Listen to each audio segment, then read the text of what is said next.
માં રેલના ચક્કરમાં કોલેજિયન યુવકો હથિયાર સાથે ઝડપાયા। ન્યારી ડેમ પાસે મોંઘીદાટ કાર સાથે પહોંચેલા 2 યુવકો એસઓજીના હાથે ચડ્યા। ગાંધીનગરથી રાજકોટ આવેલા વિદ્યાર્થીઓ પાસેથી ગેરકાયદેસર હથિયાર મળી આવ્યું। ધ્રુમિલ ઠાકોર અને આદિત્ય રાઠોડ હથિયાર સાથે ઝડપાયા। 80 લાખની લક્ઝરી કાર લઈને રેલ બનાવવા આવેલા યુવકો પોલીસ પકડમાં। રાજકોટ એસઓજીની કાર્યવાહીમાં 2 કોલેજિયન વિદ્યાર્થીઓની અટકાયત। સોશિયલ મીડિયા રીલ માટે આવ્યા હતા અને હથિયાર સાથે ઝડપાઈ ગયા યુવકો। ન્યારી ડેમ વિસ્તારમાંથી ગેરકાયદેસર હથિયાર સાથે 2 યુવકો ઝડપાયા। લક્ઝરી કાર, રીલ અને હથિયાર રાજકોટમાં એસઓજીનો મોટો ખુલાસો। ગાંધીનગરના 2 વિદ્યાર્થીઓ રાજકોટમાં હથિયાર સાથે ઝડપાતા ચકચાર। ગઈકાલે રાજકોટ શહેર એસઓજીની ટીમ પેટ્રોલિંગમાં હતી। તે દરમિયાન રાજકોટ ન્યારી ડેમ મેન રોડની બાજુમાં જાહેરમાં ધ્રુમિલ અમિતભાઈ ઠાકોર રહેવાસી અમદાવાદ અને આદિત્યસિંહ દિલીપસિંહ રાઠોડ રહેવાસી ગાંધીનગર તથા એક અન્ય બાળકિશોર એ કોઈપણ જાતના પાસ પરમિટ વગર પરવાના વગર એક હથિયાર સાથે રીલ્સ બનાવતા હતા અને એમની પાસે એક જીવિત કાર્ટ્રેજ પણ હતો। તો એ બાબતે રાજકોટ શહેર એસઓજી દ્વારા ડીસીબી પોલીસ સ્ટેશનમાં આ ત્રણેય આરોપીઓ વિરુદ્ધ એક ગુનો દાખલ કરાવવામાં આવેલ છે। એ ગુનો આર્મ્સ એક્ટની કલમ 25(1)(b)(a) 29 અને જીપી એક્ટની કલમ 135 અને બીએનએસની કલમ 223 મુજબ દાખલ કરવામાં આવેલ છે।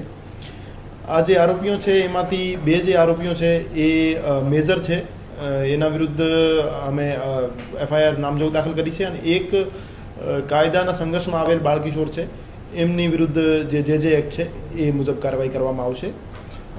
આ જે આરોપી ધ્રુમિલ અમિતભાઈ ઠાકોર છે એ બીકોમ સેકન્ડ યરનો સ્ટુડન્ટ છે અને 20 વર્ષની એની એજ છે। અને બીજો જે આરોપી છે આદિત્ય દિલીપભાઈ રાઠોડ, એની એજ જે છે 18 વર્ષ છે। એ ધોરણ 12માં ભણે છે અને 3-4 વખતથી ધોરણ 12માં જ છે ફેલ થવાના કારણે। એના વિરુદ્ધ 4 ગુના દાખલ થયેલા છે ઓનલાઈન ડેટાબેઝ પ્રમાણે, જેમાં એક ફેટલનો, એક કલ્પેબલ હોમિસાઇડ નોટ અમાઉન્ટિંગ ટુ મર્ડરનો, એક અટેમ્પ્ટ ટુ મર્ડરનો અને એક મારામારી વિથ રાયોટિંગનો ગુનો દાખલ થયેલો છે। એ અમદાવાદમાં ગુનાહિત ઇતિહાસ ધરાવતા કિશોરભાઈ લંગડાના પૌત્ર છે અને એ જે આરોપીઓ છે એમની પાસેથી એક ફોર્ડ મસ્ટેંગ કાર પણ બરામદ કરવામાં આવેલ છે, જે આદિત્ય દિલીપભાઈ રાઠોડના મધરના નામે રજિસ્ટર્ડ છે।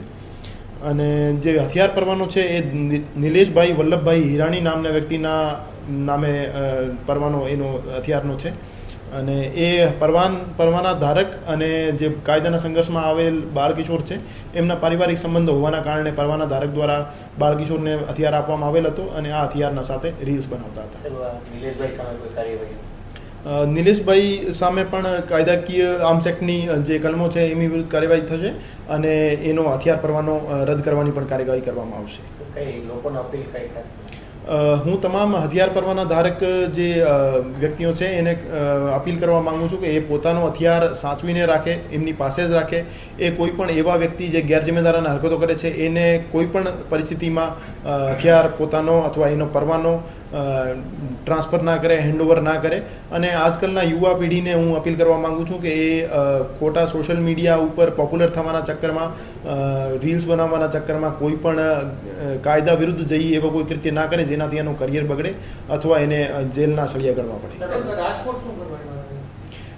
રાજકોટ જે માઇનોર છે એ માઇનોર રાજકોટનો રહેવાસી છે અને એ એમનો મિત્ર છે અને મિત્રને મળવા માટે આવ્યા હતા અને ફોર્ડ મસ્ટેંગ લઈ અને હથિયારની સાથે ન્યારી ડેમની બાજુ રીલ્સ બનાવવા ગયા હતા।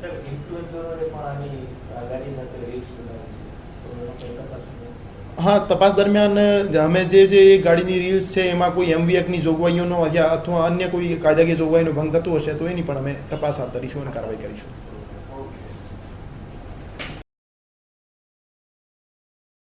સોશિયલ મીડિયા પર સસ્તું સોનું અને 1 લાખના 5 લાખ આપવાની લાલચ આપી છેતરપિંડીનો પ્રયાસ।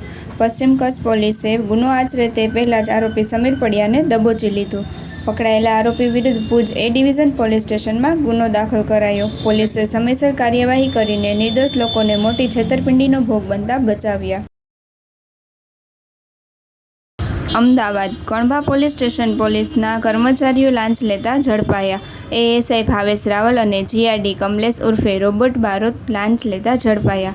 અમદાવાદ ગ્રામ્ય એસીબીએ ₹30,000ની લાંચ લેતા બંને કર્મીઓને ઝડપી લીધા।